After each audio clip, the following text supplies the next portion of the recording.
Okay, let's call this meeting in order. Notice of an open work session of the City Council of the City of North Kansas City, Missouri, August 15, 2017. Mr. Eric. Thank you, sir. The work session tonight is on the topic of a proposed residential Chapter 353 property tax abatement program that we've been working on. And at this point, I'll call on Community Development Director Sarah Copeland to explain further. Good evening, Mayor and Council.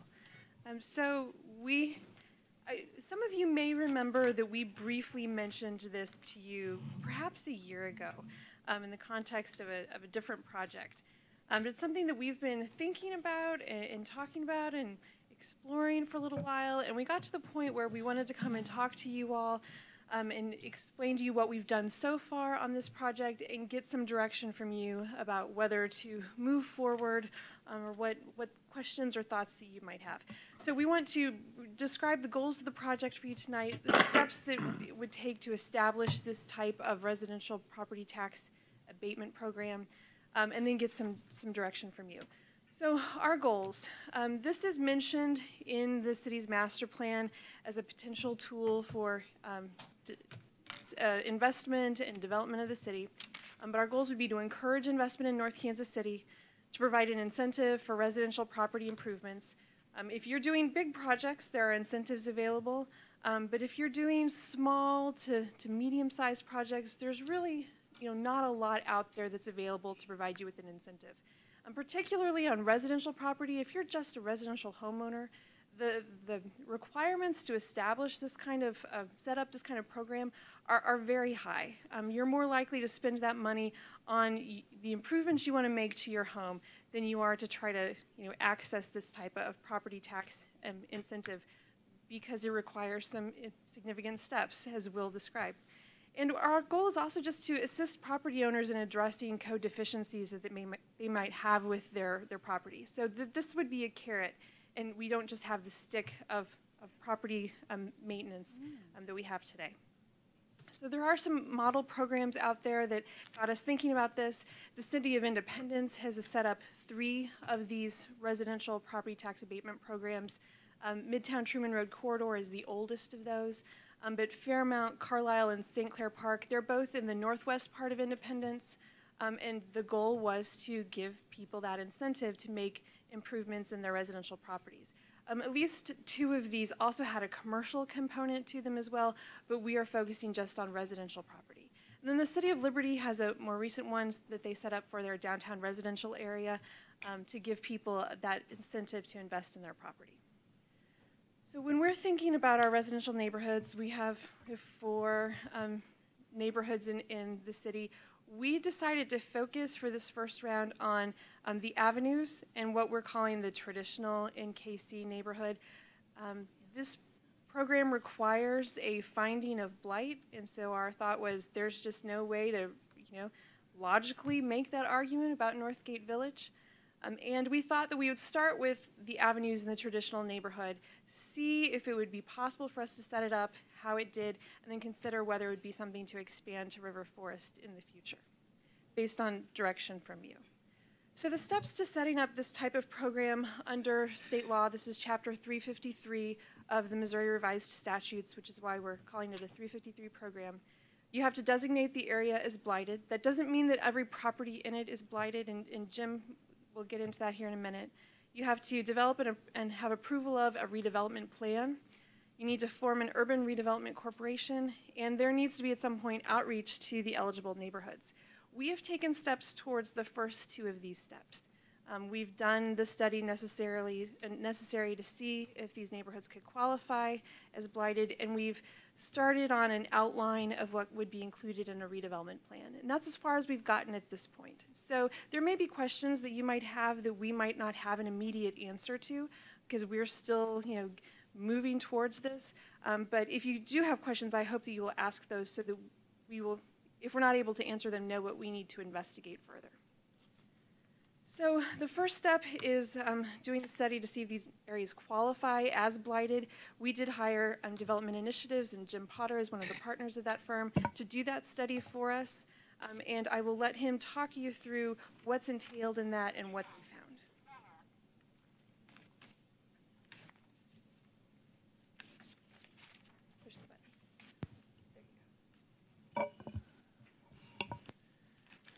Mr. Mayor, members of the council, thank you. Good evening. My name is Jim Potter with Development Initiatives 140 Walnut, Kansas Is City, that thing Missouri. turned on? Hello, can you hear me? There we go. All right, sorry. Mr. Mayor, members of council, thank you. My name is Jim Potter with Development Initiatives 140 Walnut, Kansas City, Missouri. We were retained by the city to determine whether conditions were present within this proposed redevelopment area which may qualify it under the state statute, the state 353 statute. And as Sarah mentioned, one of the findings for this program is a finding of blight in order to approve this district, this planned district. So for the purpose of this analysis, we need to determine whether the subject area contains blighted conditions as outlined in the revised statutes. And that definition is identified in section 353.020, subsection 2. There's the definition, but essentially this is a three-part test.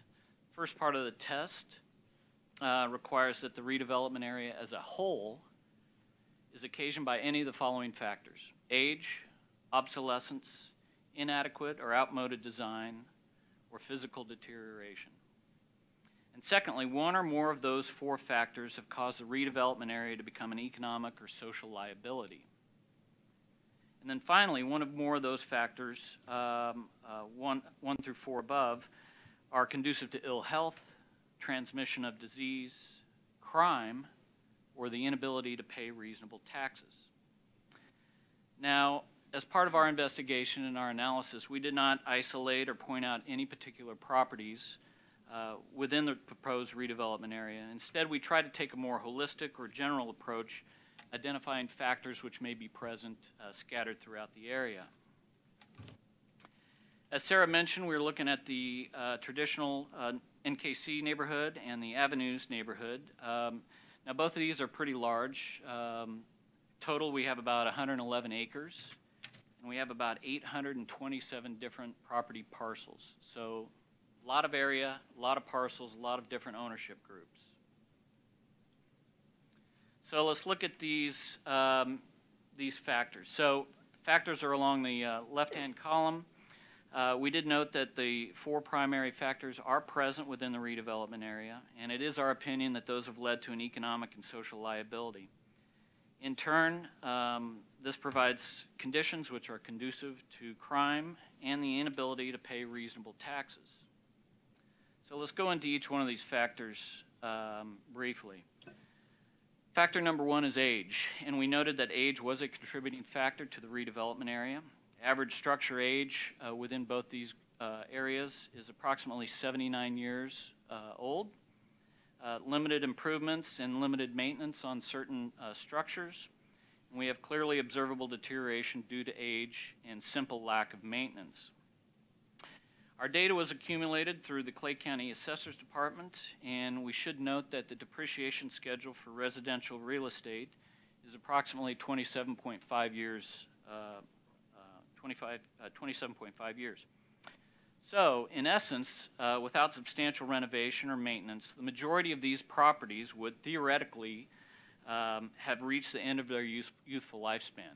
Now, we certainly don't feel that way, but I think it's obvious that as structures continue to age, various building systems deteriorate, namely electrical systems, HVAC systems, plumbing, exterior envelope, windows, doors, roofing, etc. So such deterioration can lead to a functional and economic obsolescence and potentially lower property taxes for the particular parcel or for the surrounding area. So our second factor is obsolescence. We noted that this as well was a contributing factor. Obsolescence is simply defined as the process of becoming obsolete or outdated. I mean, that's a basic definition. So within the redevelopment area, we noted several improvements, numerous improvements that were identified as obsolete. These included deteriorating building components, outdated site improvements, obsolete structure design, which revolves mainly around ADA accessibility issues, and zoning and land use issues, which relates mainly around nonconforming land uses, which are adjacent to other nonconforming land uses. So Obsolescence can be conducive to ill health, transmission of disease, or particularly the inability to pay reasonable taxes. Now, that's kind of important. So similar to an aging property, obsolescence contributes to the ability of that property to generate reasonable tax revenue when compared to a modern structure. All the while, that same property requires the same amount of public service, if not more, than modern contributing facilities or structures. Examples of this are fire and police protection, as well as various city services, including city building inspection services. So factor 3 is inadequate or outmoded design. And I think we all realize that the redevelopment area resides in an area that has been developed for many years now. Many existing improvements were designed in an era which don't accommodate current building standards and design codes. We noted several different conditions which were present, ranging from deteriorated drive and parking layouts, offset and dead-end streets, lack of regular ADA access, and again, primarily the ADA issues are a main contributing factor on this. Possible interior issues include non-compliant restrooms as well as vertical circulation within certain structures. We also noted several street pedestrian crossings which lacked ADA improvements. Let's see. So factor 4 is deterioration of site improvements, and again, we noted that this was a contributing factor. We noted deteriorated site and public pavement systems, alleyways, parking areas. This can often lead to hazardous conditions for vehicles, bicyclists, as well as pedestrian traffic. We also noted deteriorated primary building structures, including roofs, walls, foundations, as well as secondary structures, soffits, gutters, downspouts, windows, doors, etc. Deterioration of building systems particularly provides the opportunity for weather and water infiltration to occur. This can lead to further deterioration as well as possible growth of mold and or other hazardous conditions. And finally, we noted code violations. That's our final point here. According to city data, the redevelopment area experiences over 150 code violations per year. And we went back as far as 2013 all the way through present day and accumulated that data. City code violations included lack of yard maintenance, lack of exterior maintenance, abandoned property, ongoing deterioration, trash and illegally dumped debris, health and safety violations, and inoperable vehicles. And that's language straight out of the city's data. So those are our 4 initial conditions, and that leads us to our second test, which is that one or more of those 4 have caused an economic or social liability. Now, economic is the decline in property values, and social is more code violations and emergency calls. So we spoke about deterioration becoming an economic liability previously, but deterioration can also become a social liability when a property's lack of maintenance presents a health, safety, or concern for public welfare. When an area has a high percentage of properties that have physical deterioration, the economic liability of these properties generally lowers the value and can often attract crime. This can be in the form of property crimes, trespassing, vandalism, robbery, etc., or personal crimes, assault, battery, or other violent crimes. We'll go into that here in a minute. So part 3 is the predominance of those 4 factors have contributed to ill health, transmission of disease, or the crime, or the inability to pay reasonable taxes. Now, we've spoken about code violations, but we also reviewed crime data within these 2 areas from 2012 through 2017. On the average, the city reported approximately 790 crime incidents or city calls occurring on an annual basis. Now, that's just in these 2 neighborhoods. Incidents ran the gamut from ambulance calls to robbery, harassment, welfare checks, theft, and vandalism. So according to city data, those conditions are present within these two redevelopment areas. So in summary, we conclude that all four primary factors are present within the redevelopment area, and they've led to an economic and social liability. In turn, these provide conditions which are conducive to crime and the inability to pay reasonable taxes. As determined in our analysis, it is our opinion that the redevelopment area qualifies under Section 353 of the revised statutes. We have reached this opinion based on current condition of the redevelopment area, existing conditions of improvements, and current condition of building infrastructure. It is our opinion that as it presently sits, the redevelopment area taken as a whole meets the statutory definition as of a blighted area as defined in the definition in 353.020 of the revised statutes. And I'd be happy to answer any questions. Well, you know, we had this survey where it seemed like 90-some% of our population is just tickled to death with this city. But to listen to you, you would think we're in real dire straits. The thing to keep in mind is that, you know, Jim's looking at, these areas meet the qualifications set out under state statute to be considered blighted? Not that any particular structure itself is blighted, but that overall we meet those qualifications. And the language is terrible. Yeah. But, you know, it doesn't mean that they're not great neighborhoods. It just means that they meet these criteria. How can you do this unless you get a whole neighborhood to jump on board with it? You can't. Can you do it individually? Well, remember the area is pretty large, and you have 827 different property parcels, so it would be a pretty onerous task to do that.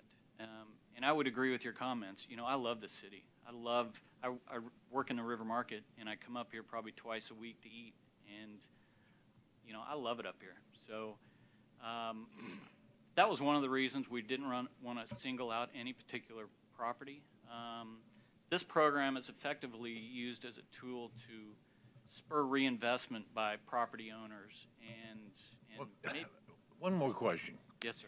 Okay, say you've got a house and its tax evaluation is $100,000. Okay, you go in and you work on it and say that they raise your evaluation, say, to $110,000. Okay, now my understanding is that you wouldn't have to pay the tax on that additional $10,000.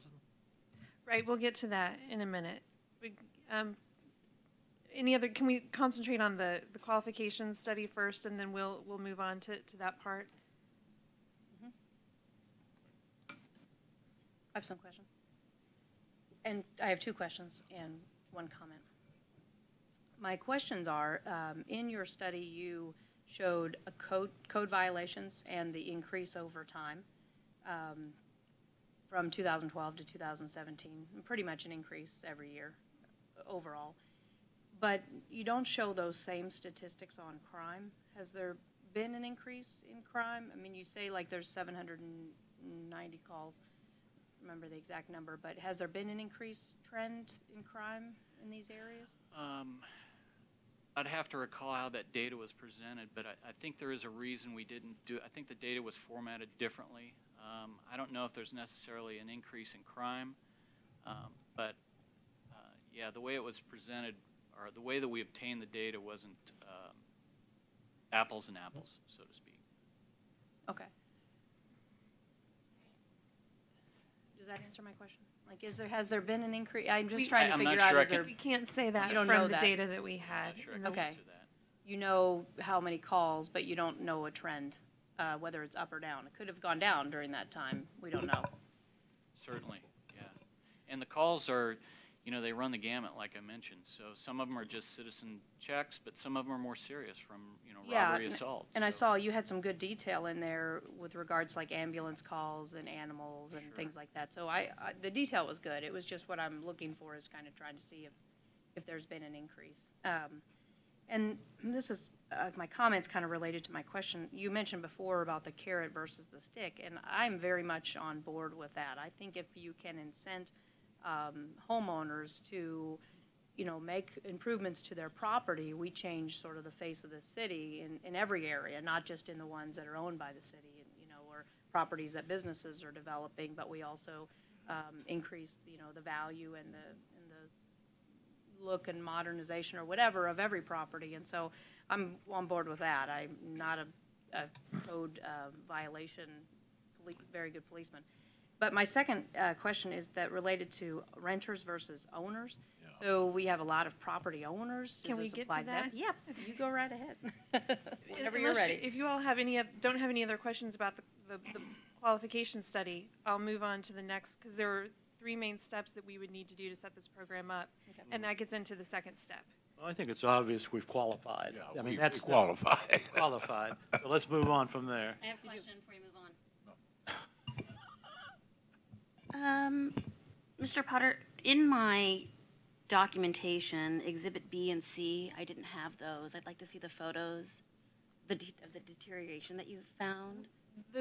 We took out all of the extra exhibits from the back of that just because, you know, as he said, 111 acres, 872 parcels. The document was huge. So we can provide you with the full thing. Yeah, I'd love to see the For the examples they packet, found. we just cut it back to the main body. Moving right along. So, with the qualification of the study is step 1. We qualify for this program. Step 2, if you wouldn't mind passing that, would be developing a redevelopment plan.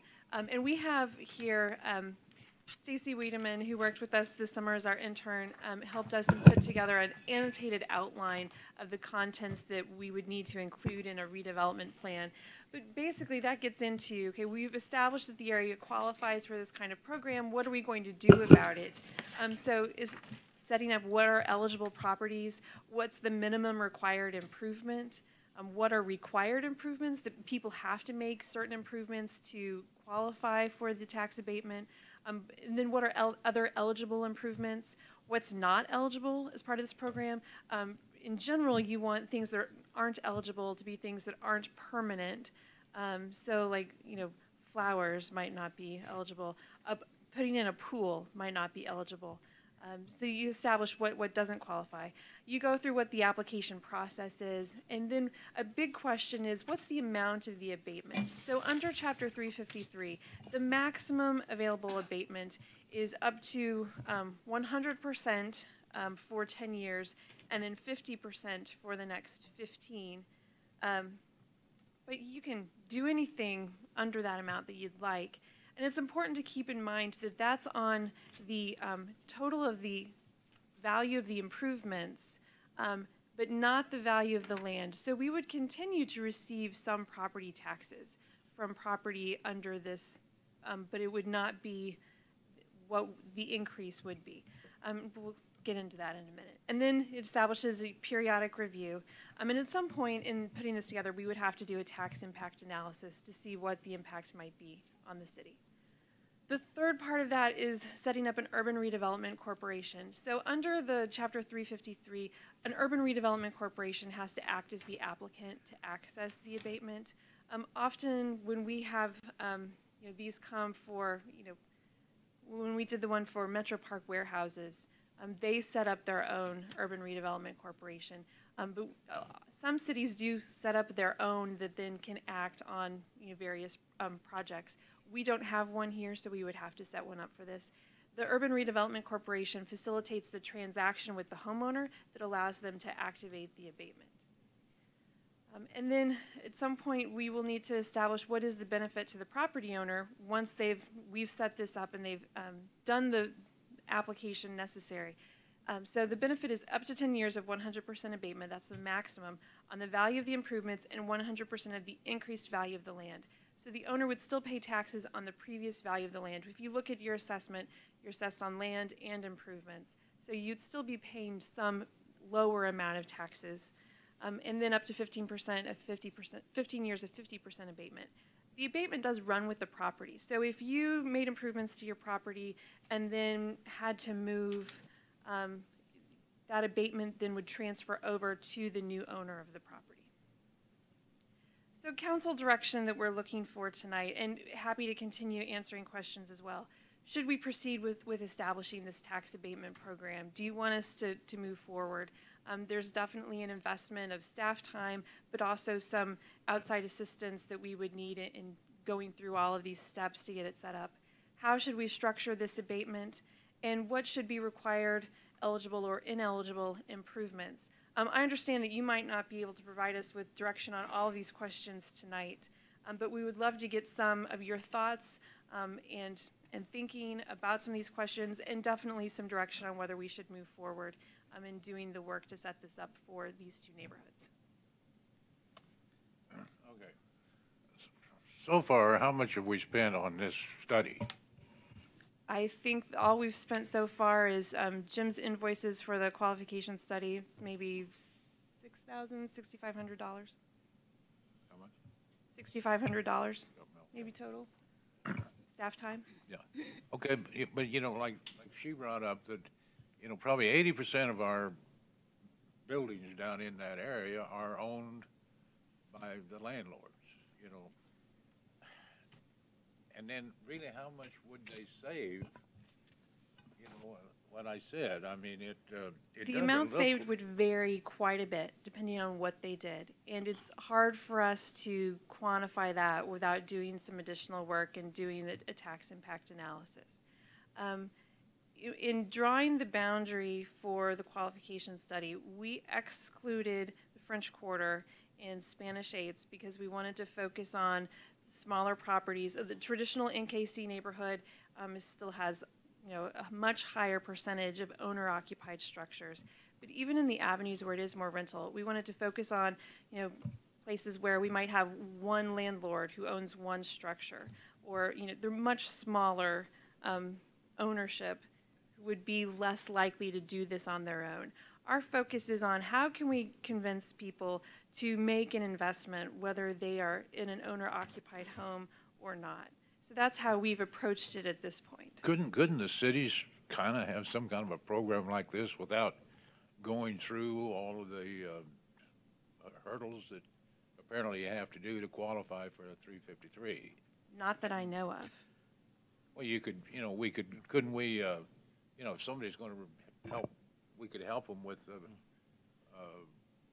whatever assistance they might need. I mean, At one time, there was grant money available through the federal government for similar type of operations. I know when I was on the board of Northland Neighborhoods, we obtained a $500,000 government grant, and it was limited to $4,000 per resident ownership. And it was good for driveways, windows, guttering, heating and air conditioning, roofs, things like that. And if they lived in the place for 5 years after they got the money, they didn't have to pay it back. And they were set up on a sliding, so if they moved after a year, they had to pay a certain amount back. We got that through Senator Bond, I believe, and I'm not sure if there's anything available out there, but you never know. And and that affected one neighborhood of 650 some odd houses, so it was a pretty good sized neighborhood. Mr. Mayor, I guess the answer to your question is I think we could. It would involve, you know, an outlay of city dollars. I mean, the benefit of a program like this is you're foregoing a certain amount of future property tax revenue, along with other taxing districts that would also be foregoing some. Whereas what you'd be talking about would be, you know, actually spending city money. But I think it could be done if you wanted to do something like that. I had several questions. One of them would be, can you put a limit on the number of applications that one person or one company can put in for? So could you say that, you know, so-and-so cannot have more than 3, that way you're preventing people that own, you know, 4 or 5 rental properties from really capitalizing on this? That's a good question. I'm not sure, but we could explore that. Okay, yeah, because I think that might be one thing to consider if we're concerned with the number of rental homes.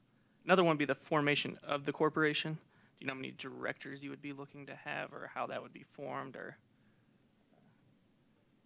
the general?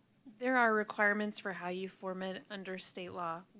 This is where we would need some outside legal assistance to help us with setting something like that up to make sure we were doing it properly. And then I believe it's addressed in here, but in city staff would be reviewing applications? Is that Yes. what- Okay.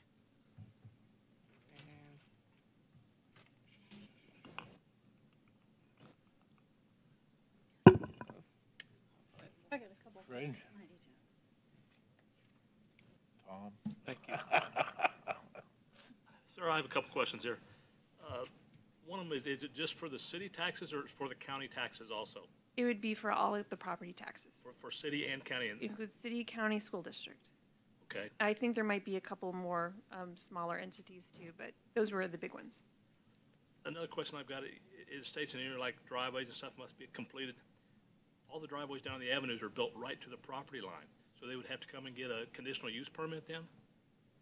Because I'm sure the code now doesn't allow you to build right on the property line. Right, so that's why we would have to also establish if a variance would be required, how would people get those to help facilitate the program? Because people want to put a But garage up and it's For, going to for be, now, if we have an existing driveway, you can repave it without needing to get any Correct. variance or anything else. there's some down there that don't have one at all. And if they want to put up a garage, you're going to build it right on the property line. What else, guys? So it would have to come to the council or to this entity that we would have to initiate each and every time? Which? A 353 each? No, it would just go through the Urban Redevelopment Corporation. So these projects wouldn't have to come to you. Once you've adopted a redevelopment plan and formed the Urban Redevelopment Corporation, then they would go through the process with the corporation to do the required paperwork. This corporation would have a board of directors per se that would have to meet on each and every one? I believe that it can be set up so they don't have to meet on each and every one, that they and then empower someone to do the transfer for them. But that's something we would have to explore in setting that up. And then if we did go through with this, would there be a time of completion for each project? In other words, I want to go put in a garage and 3 years later, I'm still working on my garage. Right, and that is also related to the building permit. Building permits are not indefinite periods of time. But still though, even with the building permit, I'm going to get a slap on the You, hand. you don't actually, you have to complete the improvements before you do the transfer to access the tax abatement. But they could basically drag their feet for a while. Well, it gets back to the requirements of the building permit. If you're not doing work under your permit expires, regardless of whether you're involved in this program or not. So my permit expires and I've got a half-built garage, what are we going to do then? Then it becomes a property maintenance problem that's addressed through our department like we do all the time. Okay. That's all. What's the downside?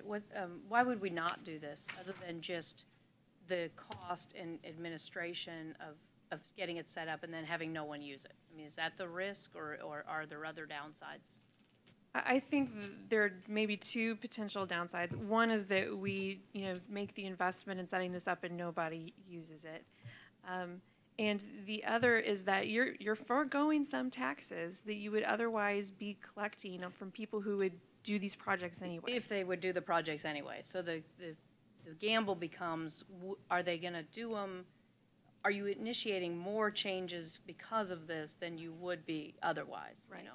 For the people that are going to do them anyway, yeah, you're right. I guess we could have gotten some of that additional tax money sooner. But we're still getting what they would pay today. Mm-hmm. You're just not getting the additional that you would be getting from their whatever their build out is. You're waiting until the abatement expires. Yeah, and you're then getting it. deferring that. You're not really getting it ever. You're deferring it for a certain time period, right? Right. I'm a little torn. I was just going to say I'm a little torn on the whole home ownership, property ownership thing, honestly, because on the one hand, I want to see it being used by homeowners and I want to encourage home ownership. But on the other hand, does it really hurt us to let people who own properties do this? Because really it makes those properties better and so do we want to, I don't know, I'm just a little torn on that whole topic. If we go down this road and decide to do this, I could see pluses and minuses to. Who markets it to the public to get it done? We would. We meaning City staff. the staff. In what mode or how would you do it? Give me what would you do? Well, there are lots of ways that we could do that. We could do a mailing to all of the owners in these neighborhoods. We could put this in the newsletter, we could run it on Channel 2. I mean, we would use a lot of our typical outreach methods to let people know about it, and to, help educate them on what's required.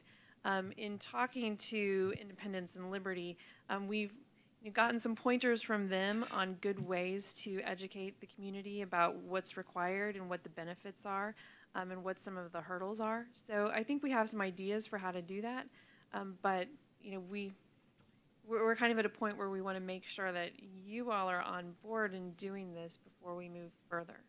What's their utilization of this program in Independence and Liberty? And is it a very similar program to what you're suggesting here? Yes, that's a good question. I'm not sure I know their utilization, but we could explore that and see if we can get an answer from them. Okay. I know that Independence feels like their programs have been very successful and very well received by the community, but I don't know an overall number. I'll see what we can find out. Well, what if I own a house down here in this area and I'm trying to sell it, and all of a sudden the guy trying to buy it understands it's a blighted area? Well, we're not declaring anyone's house blighted. We've asked that question of Independence in particular, and they said that they have not heard that it's been a problem for anyone. Okay, a couple questions I have is, you said that we would need legal assistance in order to do the Urban Redevelopment Corporation, in order to learn how to do it the correct way. So I wanted to find out how much that would cost for the legal advice on that, and this is something you can get back to me on. Also, the marketing, you said maybe a mailing. So I'd really like to see how much the city would have to spend in order to utilize and make this happen. The other question I have is on the Urban Redevelopment Corporation, is that going to be citizens, or is it going to be business owners, or what would the corporation be? Who would the board be? My understanding is that we could set it up so it's the Planning Commission. Oh. Which makes it a little easier. We don't have to come up with another group of people. Yeah.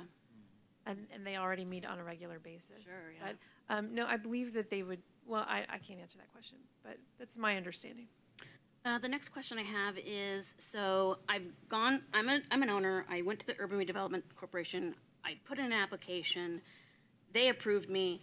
Now who do I go to for those, what vendors do I go to for those improvements? Is it a specific list of vendors? You go to anybody you want to? Mm-hmm. And then I was just going to ask, Mr. Potter, were you involved with the Independence one, or? Yes, ma'am. We were involved in both Independence and Liberty. Okay, so is there any way you could walk us through the process?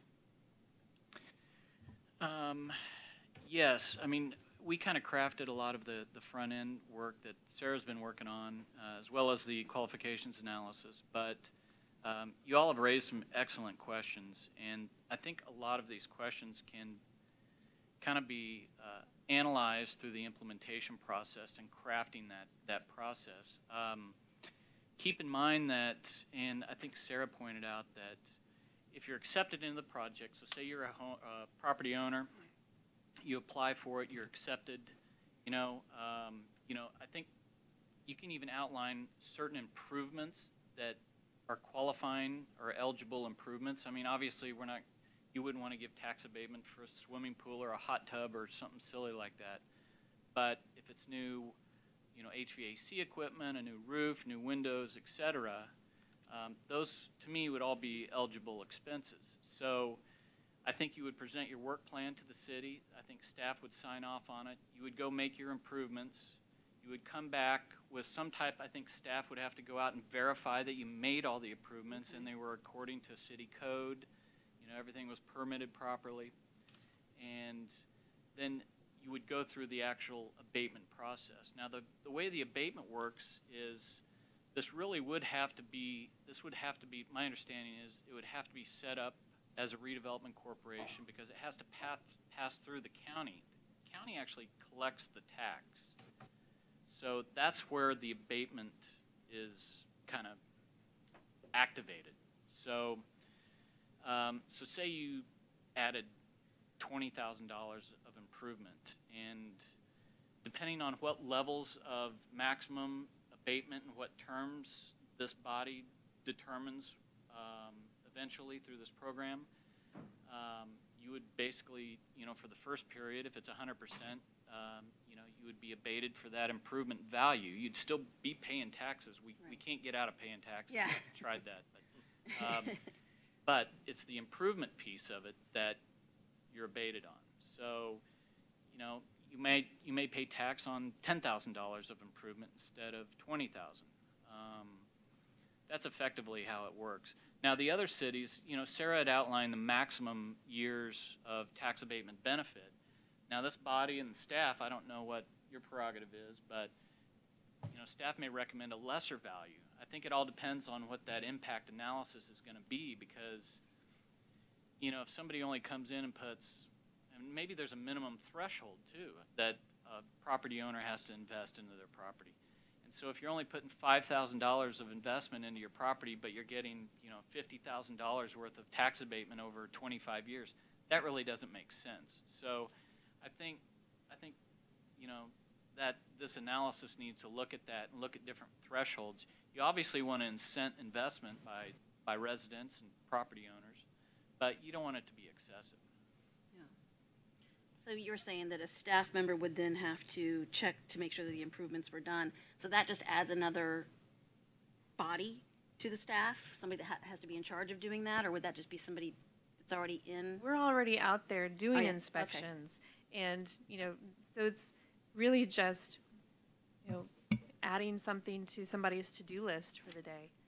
But yeah, we already have people who go out and do that. I was actually able to utilize the North End Neighborhoods grant, and I did, yeah. And it was based on your income back then. Mhm.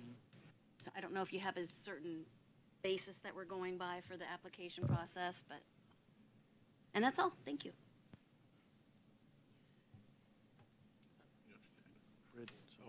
Okay, Fred? Well, just a question for understanding on my part. Say John Smith purchased a house, and right after he purchases the house, he puts on a new roof and new windows, and he's qualified for a tax abatement. Is that, he possibly would be, most likely would be, is that correct? If what he's done is eligible, Right. one of the eligible projects in the redevelopment plan, then yes. Okay, and then in a couple months, as soon as he gets the rebate, he sells the house. Would that rebate go to the buyer, the new buyer? Right, the abatement runs with the property, so it would go to the new buyer. So this kind of helps flippers. Helps flippers. It does make the market more appealing for Yeah. buyers, Yeah. like a home warranty or something would, Yeah. an additional benefit to your property. Not that we want a lot of buyers and sellers, a lot of turnover, but it would be helpful. Well, I think anything we can do to help improve Northtown's basic look and taxes and so on and so forth would be worth a gap. We've wasted money on other things far sillier than this, in my opinion. And I think if it would help Northtown, ultimately, I don't think I've got a problem with it. Most likely, we'd probably have to have another work session before. I imagine so. Okay, because I just, really curious to see what the tax impact study would be. Yeah. Just to kind of gauge a little bit more. That's what I had a question about. So if you proceeded with, you talked about something called an impact analysis, and is that a certain cost to us to approve that? And how does that work, or would that just be your next step? To start There would- off on the impact analysis? We would probably hire someone like Jim to assist us with that, because it's not a project anyone on staff has done before. So there would be some cost. It's not extravagant. Is there a way, and Councilmember Lodahl sort of referred to this, but is there a way we could do sort of a cost-benefit analysis That's part of prior the- to kicking off an impact analysis? Well, that's part of the tax impact analysis. Oh, okay. Okay. I guess that answers that. And then on the program length, if we said, okay, we want to move forward with this program, Can the council at any time decide we want to stop the program or end the program? Is it in our right to do so? You could, but it would not end the abatement. Once the abatement's Yeah. been approved, Once the abatement's approved, you're on the hook for those, but it could stop future applications if you decided the program wasn't worth it to administer.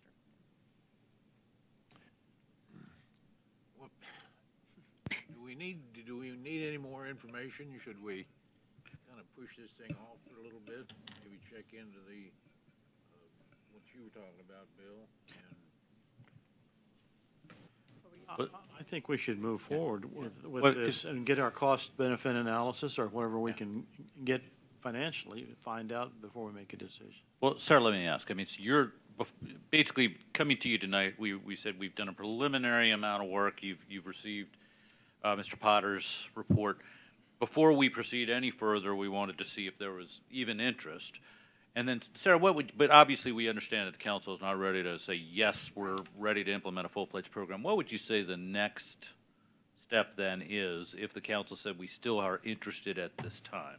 the next step would be to start working on the redevelopment plan and fleshing out what the program would be, what would be eligible, what would be the minimum investment on the part of a property owner. We would need to answer some of these questions in order to do the tax impact analysis.